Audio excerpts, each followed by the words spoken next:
जय हो करौली सरकार की। जय हो सच्चे दरबार की। बोलो राधा रमण हरि बोल। भक्तों, इसके पहले का वीडियो आपने देखा।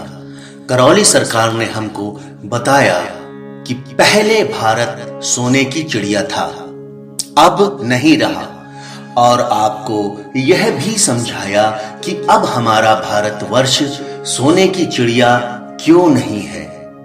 वह इसलिए नहीं है क्योंकि आज का मानव प्रकृति के खिलाफ कुछ अप्राकृतिक कार्य कर रहा है। प्रकृति के खिलाफ अप्राकृतिक कार्यों से तात्पर्य है जैसे कि वह पहाड़ को काट रहा है, रास्ता बना रहा है, नदियों का पानी मोड़ रहा है और भी न जाने क्या क्या कर रहा है, सारे वृक्ष काट रहा है। अब क्या है यह? अब यह है प्रकृति के साथ खिलवाड़। तो किस वजह से नहीं रहा भारत सोने की चिड़िया? वह इस वजह से नहीं रहा क्योंकि मनुष्य ने अपने सुख साधन के लिए, सुविधा के लिए इतने अप्राकृतिक कार्य किए हैं जिससे कि यह प्रकृति विनाश की ओर है, यह धरती विनाश की ओर है। जी हां, करौली सरकार बताते हैं कि अब भी संभव है यदि हम सचेत जाएं, यदि हम यह सारे अप्राकृतिक कार्यों को बंद कर दें, अभी हम सचेत जाएं तो हमारा भारतवर्ष फिर से सोने की चिड़िया बन सकता है। फिर से यह धरती उपजाऊ बन सकती है। अब जब बात आई है धरती के उपजाऊ बनने की, तो यही एक कारण था। हमारी धरती की वजह से ही हमारा भारतवर्ष सोने की चिड़िया कहा जाता था। जी हां, करौली सरकार बताते हैं कि पहले हम यूं लेते थे मुट्ठी में भर के अनाज और इस धरती के खेतों में यूं फेंक देते थे। अब वही अनाज हमारी धरती माता पैदा कर देती थी। हमको कुछ भी करने की आवश्यकता नहीं होती थी, बस मुट्ठी में अनाज लिया और यूं फेंक दिया, अनाज पैदा हो गया। कहने का तात्पर्य है हमारे भारतवर्ष की धरती खेत इतने उपजाऊ थे। अनाज लिया, फेंक दिया और वह पैदा हो गया। इतनी उपजाऊ धरती थी हमारी। इसी वजह से हमारा भारतवर्ष सोने की चिड़िया कहा गया। भारत में यूं ही आक्रमण नहीं हुए। अब जो लोग रेगिस्तान में रहते हैं, जो लोग ऐसी जगह रहते हैं जहां की धरती उपजाऊ नहीं है, पानी नहीं है, अब वह क्या करेंगे? उनकी सीधी सीधी नजर हमारे भारतवर्ष पर पड़ी और उन्होंने विद्रोह करके हमारे भारत पर आक्रमण किया। यही एक वजह थी कि भारत पर दिन पे दिन आक्रमण होते रहे। वह क्यों होते रहे?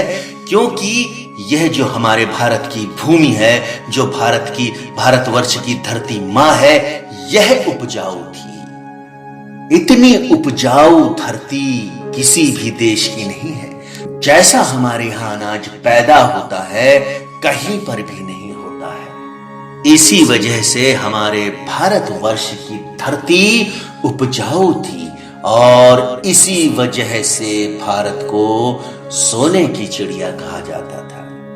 अब आज के मानव ने क्या किया?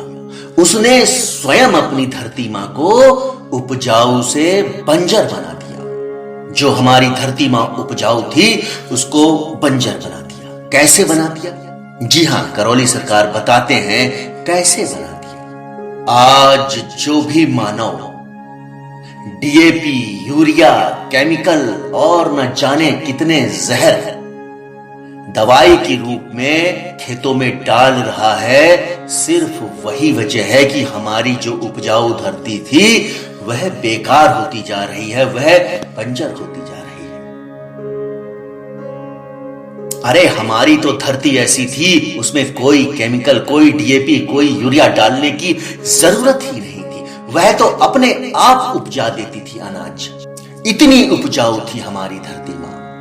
लेकिन मानव ने उल्टे सीधे केमिकल, जहर मिलाकर फसलों में धरती को बर्बाद कर दिया, उपजाऊ खेत को बर्बाद कर दिया।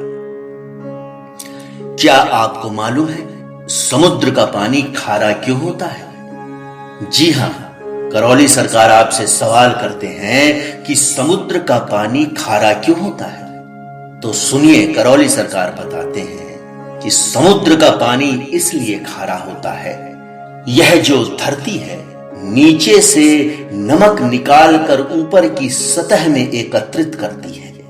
जैसे कि हमारा पसीना भी नमकीन है, हमारे शरीर से पसीने के रूप में जो द्रव्य निकलता है वह नमकीन है, जो पदार्थ निकलता है वह नमकीन है। ऐसे ही जो धरती अपना पसीना निकालती है वह भी नमकीन है। धरती से पसीना प्रति क्षण निकलता रहता है। जी हां, करौली सरकार बताते हैं धरती से जो पसीना निकलता है वह प्रति क्षण निकलता रहता है, जिसे हम क्षार के रूप में जानते हैं, जिसे हम नमक के रूप में जानते हैं। तमाम जगह आपने देखा होगा कि धरती से सफेद पदार्थ निकलता रहता है, जिसे हम रेहू कहते हैं। धरती के नीचे से जो नमक निकलकर ऊपर आता है, जब यह धरती उस नमक को निकालकर ऊपर एकत्रित करती है और ऊपर से जब पानी बरसता है, वही पानी उस नमक को बहाकर नालों के द्वारा, नदियों के द्वारा समुद्र तक पहुंचाता है।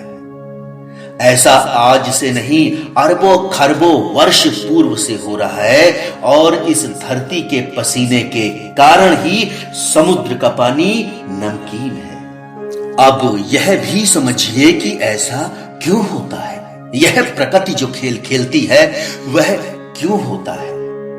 ऐसा इसलिए होता है कि प्रकृति द्वारा होने वाली सभी क्रियाओं का एक मतलब होता है, एक आशय होता है। कोई भी प्रकृति की ऐसी क्रिया नहीं होती है जिसका मतलब ना हो, आशय ना हो।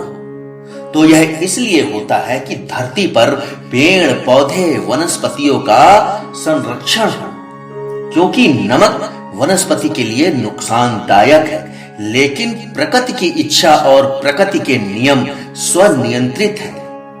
इसी वजह से उस वनस्पति को नुकसान ना हो, हमारी धरती उपजाऊ बनी रहे, वह पानी उस नमक को बहाकर समुद्र में मिला देता है और इसी की वजह से समुद्र का पानी भी खारा होता है। यह छोटी छोटी बातें हमको समझना कितना आवश्यक है। अगर हम इन बातों को समझ लें तो हम प्रकृति के साथ, नेचर के साथ अपना सही संबंध बना के निर्वाह कर सकते हैं। अब मनुष्य ने क्या किया? प्रकृति ने तो उस पसीने को, उस नमक को, जो कि धरती के लिए नुकसानदायक था, उसको बहाकर समुद्र में मिला दिया। लेकिन अब मनुष्य ने क्या किया? मनुष्य ने ठीक बिल्कुल उल्टा किया। वही नमक डीएपी के रूप में, यूरिया के रूप में, केमिकल के रूप में और न जाने कितने जहर के रूप में उस धरती में फिर से डाल दिया। अब हमारी धरती जो कि उपजाऊ थी, उसमें हमने फिर से नमक डाल दिया, जो कि करौली सरकार ने बताया है कि यह अत्यधिक नुकसानदायक होता है। अब उसने अपनी धरती को, खेतों को फिर से बर्बाद कर दिया, धरती को उत्पादनहीन कर दिया, धरती को विकारग्रस्त कर दिया। यही वजह है कि अब हमारा भारतवर्ष सोने की चिड़िया नहीं कहलाता। कहां से कहलाएगा? जब हमारी धरती उपजाऊ ही नहीं रही, जब वह अनाज पैदा ही नहीं कर रही है, तो भारतवर्ष सोने की चिड़िया कहां से कहलाएगा? अभी भी हमारा भारतवर्ष सोने की चिड़िया बन सकता है, स्वर्ग बन सकता है हमारा भारतवर्ष। यह धरती स्वर्ग बन सकती है। बस मनुष्य को, मानव को समझदारी के साथ काम करना होगा। प्रकृति के साथ सारे खिलवाड़ बंद करने होंगे।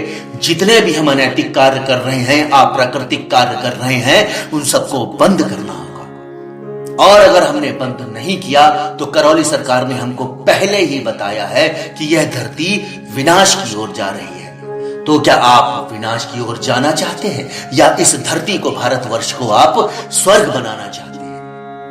अभी भी समय है, समझ जाइए, समझ जाइए। इस धरती को स्वर्ग बनाने में समय मत लगाइए, समझदारी से काम लीजिए, समझदारी से। तो भक्तों, इस वीडियो में इतना ही। आज के इस वीडियो में करौली सरकार ने हमें बताया कि यह हमारा भारतवर्ष फिर से सोने की चिड़िया बन सकता है। बस कुछ नियमों को हमको ध्यान में रखना होगा। तो मैं समझता हूं कि यह वीडियो आपको बहुत अच्छा लगा होगा और इसकी सारी बातें आपको बहुत अच्छे से समझ में आई होंगी। तो भक्तों, मिलते हैं फिर अगले वीडियो में। तब तक के लिए जय हो करौली सरकार की, जय हो सच्चे दरबार की। बोलो राधा रमण हरि।